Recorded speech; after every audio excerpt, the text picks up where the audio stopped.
Alors, tout d'abord, cette vidéo contient des spoilers, donc je vous invite à regarder le film ou la série en question si ce n'est pas encore fait, et on se retrouve juste après. Cette vidéo peut être écoutée en fond comme un podcast, je vais montrer quelques images pour illustrer mon propos, mais si vous avez tout en mémoire, c'est parfait, alors bonne vidéo. Pour ce premier épisode de Focus On, nous allons parler de la série d'animation Arcane. Comme le dit très bien notre ami chez Bubule, On n'a pas fini d'en parler d'Arcane. je ne fais pas d'analyse de la série ni de théorie farfelue, ça je le laisse à chacun dans les commentaires. Je vais ici vous parler de mes ressentis pour certaines choses qui m'auront marqué, alors que la première saison est sortie il y a 3 ans déjà, et que la seconde s'est terminée en novembre 2024. Et oui, je pense comme la majorité des personnes ici, nous sommes très tristes de ne pas avoir eu de suite le 30 novembre. Voilà. La série Arcane est la meilleure série d'animation de la décennie. Le meilleur scénario et la meilleure construction de personnages que j'ai vu. Fortige Productions, la boîte française derrière l'œuvre, marque un tournant dans l'animation et se place maintenant dans les boîtes incontournables de l'animation sur la toile mondiale. Un chapitre de l'animation a été franchi avec Spider-Man Into the Spider-Verse, sorti en 2018, avec lequel nous découvrons de nouvelles textures qui mélangent plein de techniques graphiques en 2D et 3D, créant pour la première fois un type d'animation pour lequel un certain engouement venant des spectateurs laisse place à un nouveau champ des possibles pour le cinéma d'animation. Avec Arcane, ce champ des possibles se voit probablement étiré jusqu'à l'infini.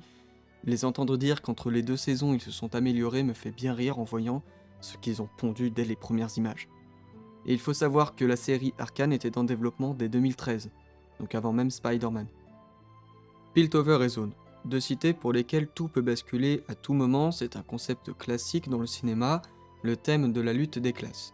Celle aisée au pouvoir qui délaisse les pauvres dans les bas-fonds, de l'autre côté du pont.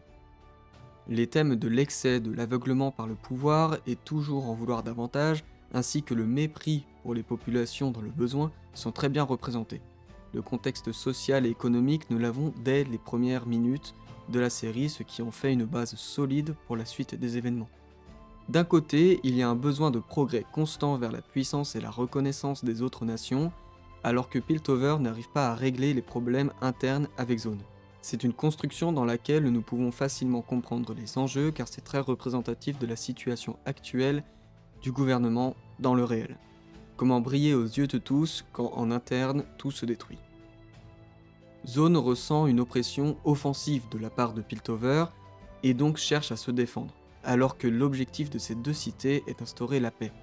Une paix que nous avons la chance d'expérimenter dans un épisode de la saison 2, et je vous laisserai revoir ce chapitre, magnifique. Pendant que Piltover cherche la paix par la violence, Zone cherche la paix d'abord par la défense, puis par des négociations.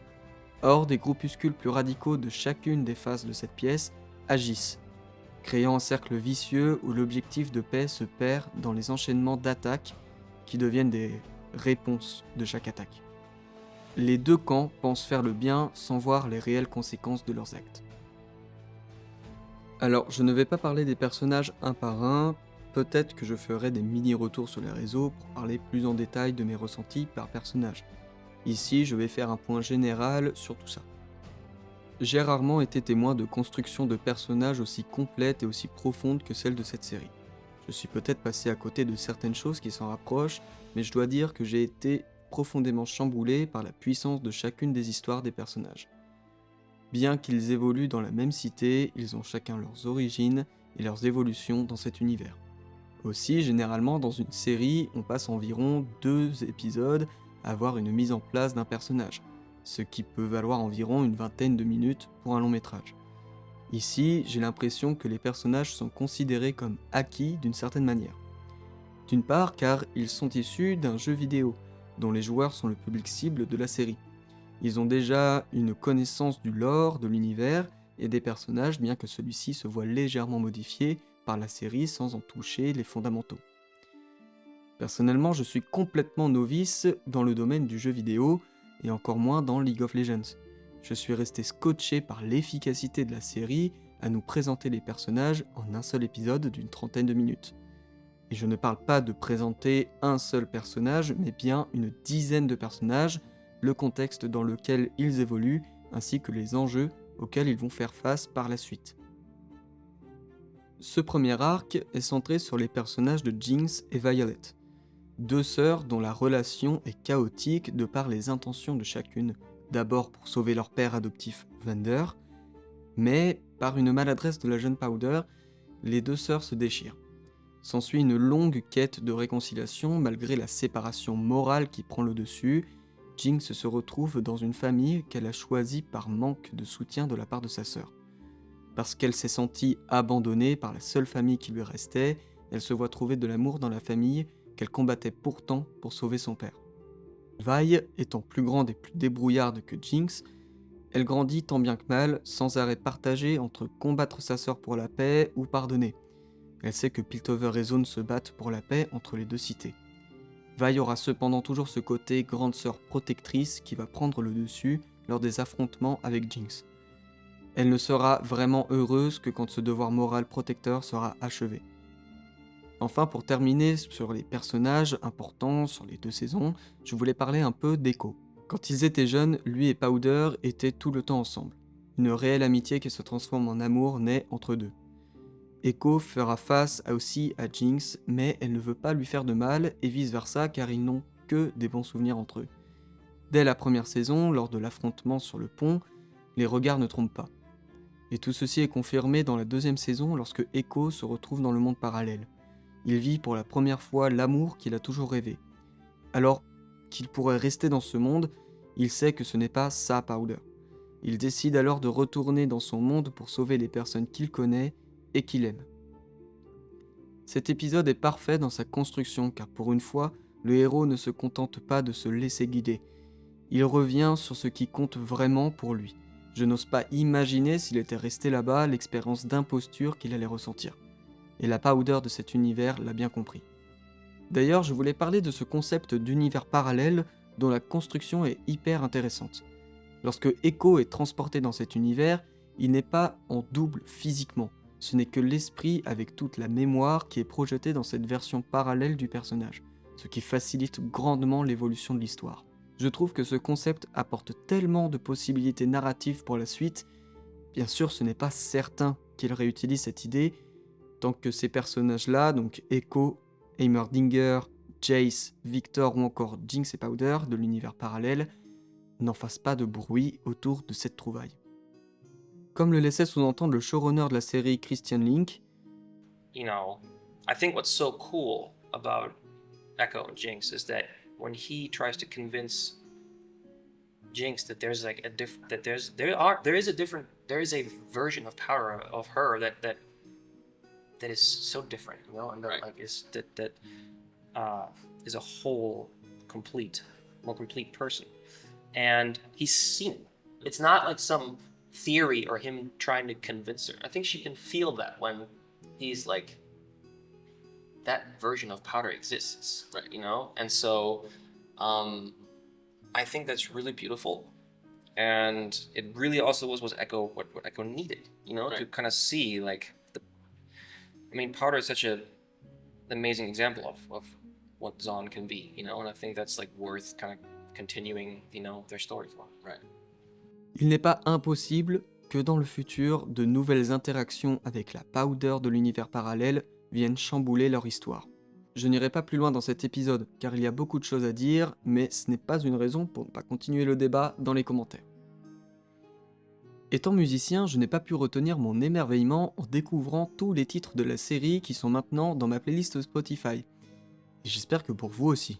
Savoir que tout a été composé spécialement pour la série me fait grandement plaisir, sachant que certains artistes sont français. Woodkid qui signe un titre pour chaque saison, Guns for Hire et To Ashes and Blood, et Pomme et Stromae qui signent eux deux le titre Ma meilleure ennemie pour la saison 2, chanté entièrement en français et battant le record français de stream en 24 heures sur Spotify, atteignant pas moins de 5,9 millions d'écoutes, prenant la première place en France et la 8ème place du classement mondial. Ça, c'est juste fabuleux. Toute la direction musicale de la série est contrôlée par Alex Seaver, qui a été co-compositeur et parolier pour la saison 1, puis producteur exécutif musical pour la saison 2. Il faut savoir que pour la saison 1 aussi, les artistes n'avaient pas connaissance des séquences sur lesquelles allait être jouée leur musique, alors que pour la saison 2, ils avaient déjà une partie du script et une partie des images qui n'avaient pas encore été dévoilées. Et alors pour la suite? Bon, bien sûr, là je vais spéculer un petit peu tout en restant logique dans ma réflexion. Le fait que tant de personnages ont été introduits dans ces 2 saisons et presque autant ont été éliminés me laisse croire que les plus beaux sacrifices de la série sont sûrement de fausses morts. Vous saurez auxquels je fais allusion, évidemment. Pour la plupart des personnages, ils ont évolué jusqu'à la forme que les joueurs connaissent, dite les champions, et donc ces mêmes joueurs savent lesquels n'ont pas encore atteint ce niveau. La stratégie de Riot et Fortiche est de présenter un maximum de l'univers de Runeterra. Et cela va prendre un certain nombre d'années, car comme Marvel, le développement des personnages et des histoires qui leur correspondent est d'ores et déjà en cours de création. Là où Riot et Fortiche prennent le temps, c'est sur la qualité narrative et visuelle qu'ils vont nous offrir pour la suite.